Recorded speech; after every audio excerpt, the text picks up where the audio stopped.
Hey there, Comic Ball, Bryant Cook, and today I am answering a question that I've received quite a bit, which is what happened to the Rite of Flame alternatives in the Epic Storm?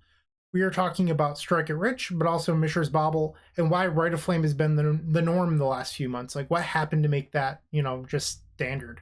So, when we think about Mishra's Bauble, we discovered it during the Oko Dreadhorde Arcanist era, where the metagame was a little bit slower, and we really wanted to just find our key cards. And we tested it after that, after the banning, but it was never quite as good as it was during the Oko Dreadhorde era because the metagame was slower. And then Strike It Rich happened with Modern Horizons 2. And we were excited for a card that was in between Mishra's Bauble and Rite of Flame. The problem is we weren't expecting the metagame to speed up like it did.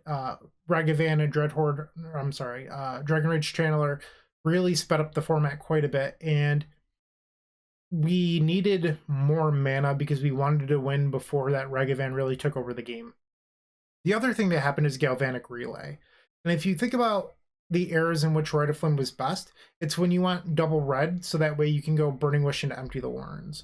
Well, we have that back again with Rite of Flame into Galvanic Relay. And the biggest choke point with Galvanic Relay is often mana. So if you're burning a Rite of Flame to cast it into Galvanic Relay, it's fine, because if you reveal another Rite of Flame, then you are rewarded.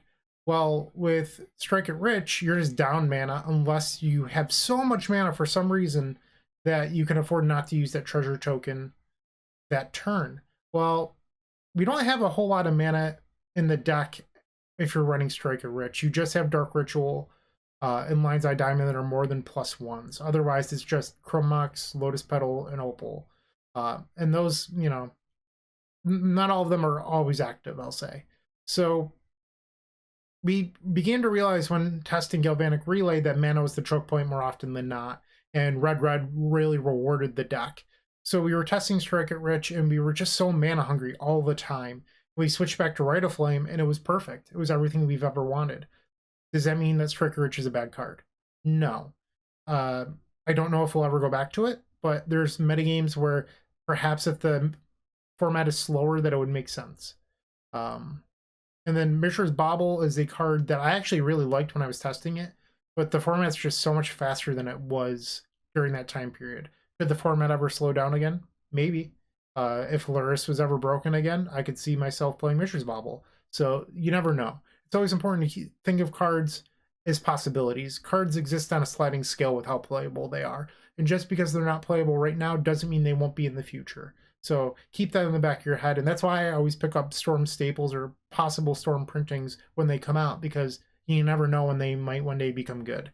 So keep that in mind. But Rite of Flame is here to stay because it makes a bunch of mana, or rewards you with Galvanic Relay. Red is important. Those are the key aspects of it. And if I missed any, feel free to let me know in the comments. I'm not perfect. So thank you for watching. Have a great day. Keep storming.